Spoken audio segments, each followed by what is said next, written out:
I know it's yet another YouTube video on couples therapy and boundaries in a marriage and relationship boundaries. You might be thinking that you know everything there is to know on the topic, but let me tell you, I learned 3 new things in just making this video. So I am fairly certain that you're going to have a couple of new ideas about relationship boundaries and how you think about boundaries if you stick it out. I've also got some practical strategies of what to do about boundaries if you're a therapist or a human, I guess. And also you want to watch till the end because I'll tell you the latest on where you can download my 7-day relationship rescue workbook, which includes a very fancy worksheet on boundaries, as well as 6 other pretty awesome tools for couples and couples therapists and family therapists. If you don't know me, my name is Oliver, and I'm a relationship therapist here in Los Angeles, and I specialize in working with couples and families. But we're going to start by talking about boundaries around ourselves, or perhaps if you're a therapist, what to do about boundaries when you're working with an individual adult or a teenager. We are talking in a way about the boundaries we need to have around ourselves because we have to know where we end and another person or thing begins. That's essentially the definition of what a boundary is. That boundary that we have around ourselves helps us initially by giving us a sense of safety and security. We know who we are, we know what we like, we know what we don't like, we have a sense of ourselves in space and time. But sometimes these same boundaries can also imprison us. Let's take an example of Jimmy, an imaginary client of mine. Jimmy is an actor. I did tell you I work in LA. And his boundaries around himself really focus him on his career. So in therapy, he talks a lot about auditions and castings and whether or not he should get a new agent. These topics define his sense of self and give him a sense of identity and purpose. And in the room with Jimmy as a therapist, I have my own boundaries too, right? My role as a therapist is a boundary that helps me feel safe. They give me a set of rules and guidelines, so I don't reveal too much about myself. And the boundaries generally guide me to focus on the client, not me.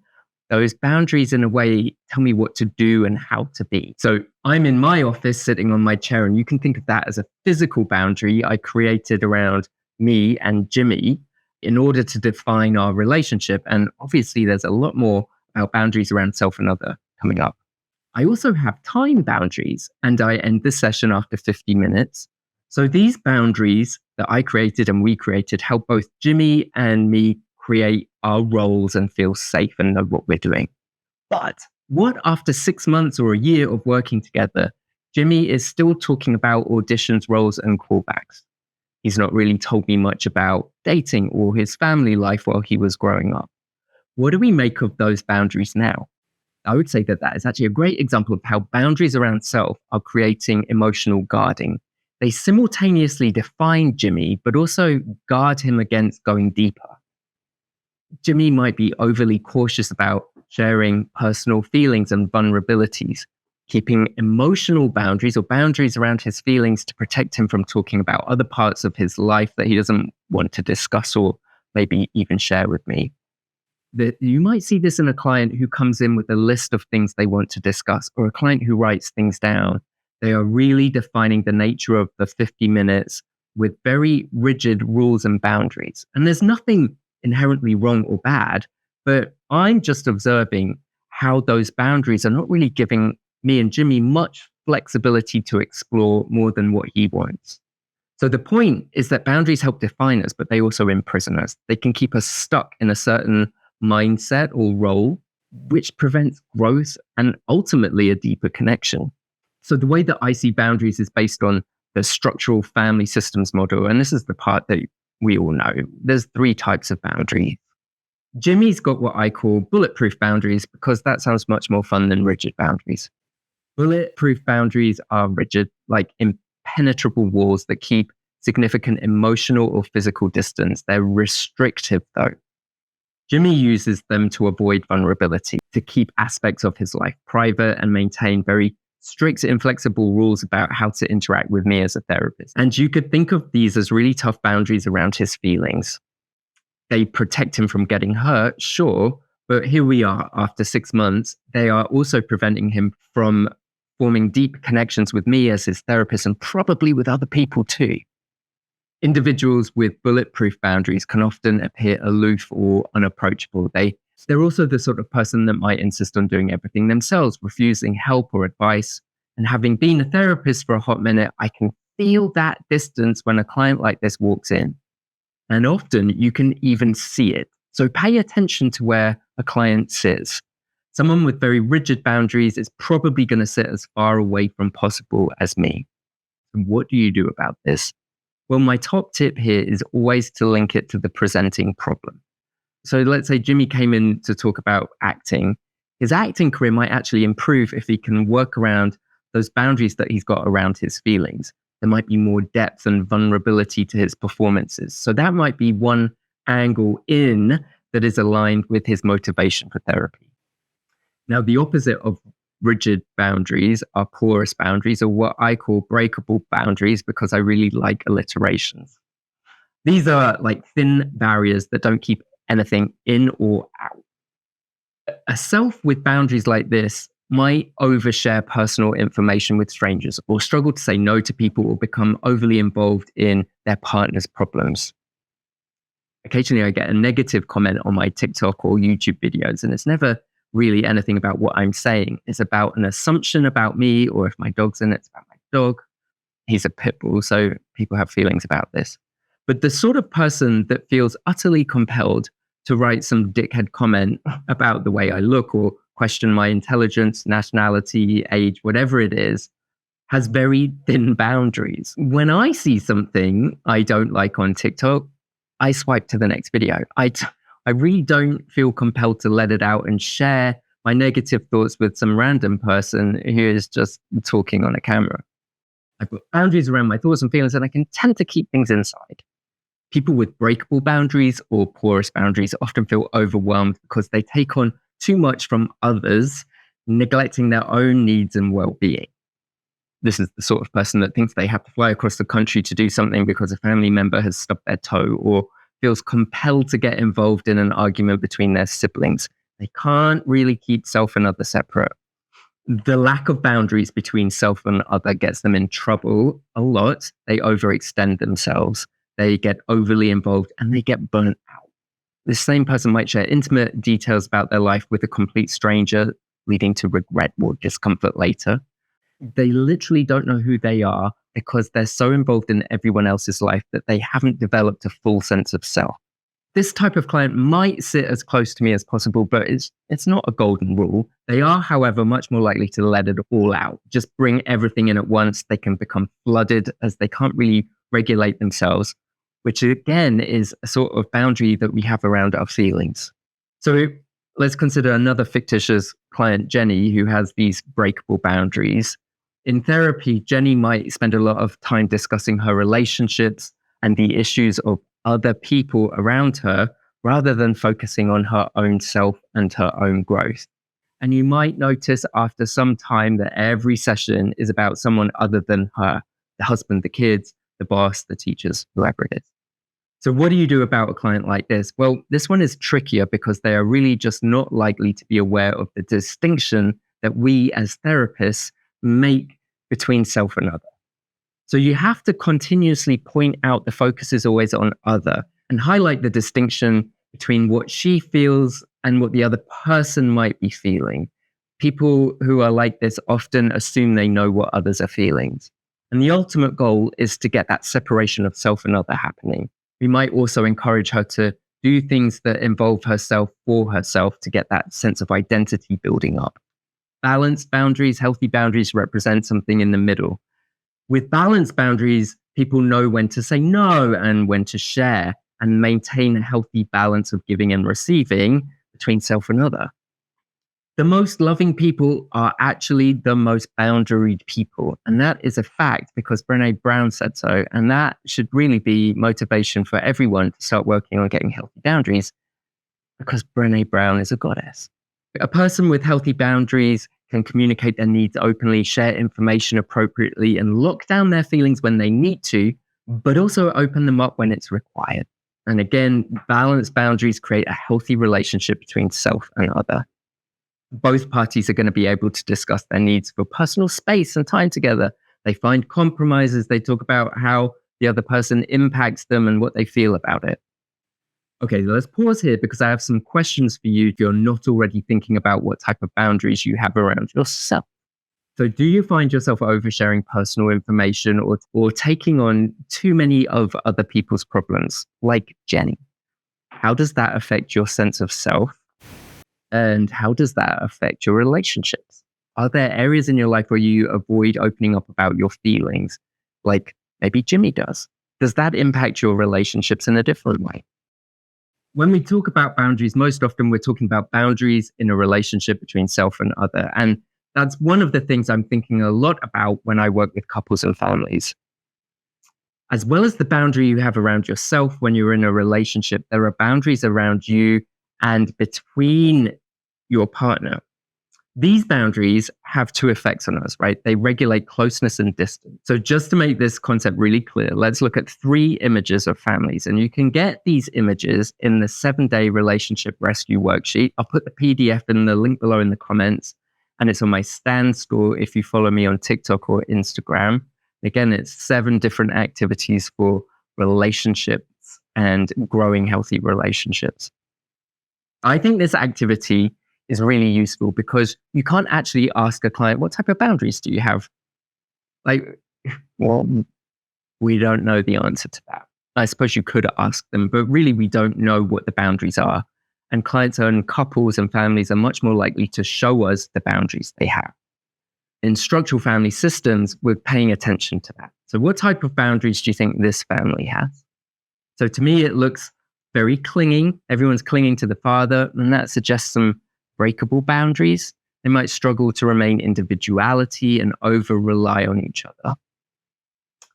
Let's compare it to this image, and that shows some significant physical distance, closed body language, maybe suggesting bulletproof boundaries. Maybe they avoid vulnerability and emotional closeness. And in this one, the family members are well spaced out, connected, maybe reflecting some balanced boundaries. Another activity that I love to do with clients, and this works really well in family sessions, is to use concentric circles. And you can do this for yourself right now if you wanted to. The idea is that you're going to imagine you're a dot in the middle of the center circle, and you're going to place everyone you know that's important in your life around you on concentric circles. But the criteria is that the closer they are, the more they know about yourself, or the more emotionally close you feel to them. So doing this exercise sometimes gives you an idea of where boundaries need to be improved and what relationships you need to lower or lessen the boundaries on if you want those people closer. And this leads us neatly into how boundaries regulate closeness in relationship. Boundaries are like these invisible walls, right? That can either help you get closer to someone or help keep you at a comfortable distance. This is all to do with emotional safety. And according to the work of Dr. Murray Bowen, being too close to someone for too long is really, really uncomfortable for us. And we need to regulate that. It also totally contradicts the deep innate desire we have to be close to someone if after we're too close to someone, we feel uncomfortable. That's because there are these two opposing forces within us. We have a desire to be close and attached to someone, and at the same time, we have a desire to be autonomous. And boundaries is how we regulate these two opposing needs. So I see this often in couples and family work. A couple will come and see me who have been married for years, but they are not emotionally close anymore. They don't quite understand that either or both of them have put boundaries up to prevent them from feeling emotionally connected. And often, despite spending a lot of time together. So the boundaries in this couple serve as emotional guards, preventing vulnerability and that deep connection that they're desiring. The work there is to improve emotional connection, and I have to get them both being more vulnerable, using I statements, increasing their emotional literacy and sharing more deeply. In the 7-day relationship rescue workbook that you can get for free now in the Stan store or on mypeoplepatterns.com, I give a lot of information on how to do this. And most importantly, there's this terrific set of vulnerability questions that are designed actually specifically to work on emotional closeness.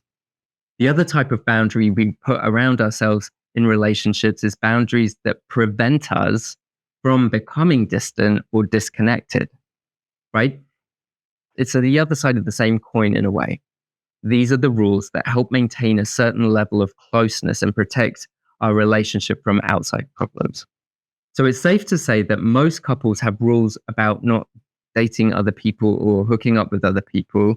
And actually, that's what marriage is all about, right? It's like a set of rules that we put around that locks us down, keeps us tied up together till death do us part. It's the boundaries are around self and other to stop us from drifting apart. And yes, I'm aware that that doesn't work for about 50% of married couples. And yes, there's going to be more on that later. So some degree of boundaries that keep a couple from drifting apart is important. And in the early stages of a relationship, you'll likely work out the rhythm of how often you see each other and how often you sleep over. It sort of, we regulate these things naturally. What happens when the boundaries around self and other get too rigid? Well, those bulletproof boundaries then work in such a way that one or both of you will create rules where you have to do everything together and you are not allowed to do things away from me. Now we're kind of getting into really toxic controlling behaviors. So when boundaries like this get too rigid, they can feel oppressive or stifling. Bulletproof boundaries like this might make one partner feel trapped, as if they have no freedom or personal space. And that leads to resentment and a desire to break free or feeling controlled and abuse. A couple doesn't have strong enough boundaries around their relationship, assuming that they're in a committed relationship to each other. Sometimes you see other people intrude into the relationship. So a boss might insist that a partner work over the weekend, or one partner might volunteer to work over the weekend because that boundary isn't clear enough to know what the priority should be at the weekend, assuming it's spending time with your partner. Most often it's family members who cross over a couple's breakable boundaries, and I have to teach new couples to spot that and sort of assert themselves and renegotiate boundaries. So if you've got a mother-in-law who comes over and lets herself into your house to make breakfast, or a father-in-law who insists you spend your 2 weeks vacation in an RV with them, we might have some boundary work to do around the boundaries around you as a couple. And again, that concentric circle activity with a couple in the center of the inner ring and getting them to map out their relatives in terms of closeness and distance, you get a really good insight into where boundaries need to be toughened up and relaxed. Now, there's another type of boundary that I really hadn't thought of before in this context, and we call them expected boundaries. Expected boundaries are the rules you assume will be in place based on past experiences or societal norms. For example, when we go to see a TED Talk or the theater, there are expected boundaries that govern our behavior. And we usually abide by these rules, which state that as an audience member, we will be quiet, sit in the dark, and generally listen attentively. These same expected boundaries can show up in a relationship. If you were raised in a family where you were not allowed to ask for what you needed or had to go with the flow all at the time, you'll likely carry that expected boundary into your relationship. So sometimes couples therapy is about helping my clients realize that they are living in a sort of self-imposed prison that is preventing closeness or intimacy, and we have to undo those expected boundaries. And a question you can ask couples or ask yourself is something like, do you have certain expectations around personal space or time in your relationship? How has your family of origin influenced how you behave in a relationship? What were some of the rules that you saw around closeness and intimacy growing up? So there's a flip side to boundaries that I'm putting under the heading of pruning boundaries and the paradoxical effects of boundaries. Sometimes boundaries have the opposite effect on us. So think of a plant that's growing a bit too big in a garden. You're going to cut it back because it's blocking the light that comes into your living room. But actually, that boundary you set by hacking away at it makes the plant come back even stronger the following year. So there's quite a few ways that this can play out in relationships. So when boundaries are too rigid, like when a parent is too tough or too rigid in their parenting style, there will often be a rebellion when their child hits the teenage years. It's very common to see a lot of oppositional behaviors in a child who has a parent who's maybe a tiger parent, for example. In couples therapy, the boundaries that are around self and other that are designed to keep a couple close may over time make one person start to feel stifled and start thinking about other people, talking to other people, or even having an affair. That is quite a drastic example, but a partner might also rebel against this pressure of those rigid boundaries by working more or taking up golf at the weekend. And their partner will most likely be the one that calls me for the appointment because they feel disconnected and distant. So my work in therapy in both of these cases is to help soften the boundaries for more emotional connection and an exchange of feelings so we can talk about things rather than act out on how we feel. In therapy, we can take advantage of the paradoxical effects of boundaries by insisting a couple spend time apart, getting them hobbies, organizing nights out with friends. And the idea is that actually time apart will actually make time together more valuable and intimate. When I've done this, one of two things happens. Either the couple forgets or just doesn't do it, which is a whole other video, or they come back reporting how good their relationship has been since they took a break. When parents have breakable boundaries with their kids, we often see a lot of behavioral problems. Children have too much power, and my work is helping parents toughen up and start asserting tougher boundaries. And it is really rough going at first because they have to disappoint their children. So their feelings are influenced by their kids' feelings. But ultimately, they're raising happier kids if they sort of separate out and put tougher boundaries in place. And they see that when behaviors change. I hope this video has really helped you see how complex boundaries are. You have boundaries around yourself, obviously, but boundaries between self and other. You can have boundaries around your feelings, boundaries around your thoughts, and as a couple, you have boundaries around self and other. So there's all kinds of complicated ways to think about boundaries, and I hope this video has given you some ideas. Let me know in the comments below if you found this helpful, and don't forget to download that freebie and hit like and subscribe.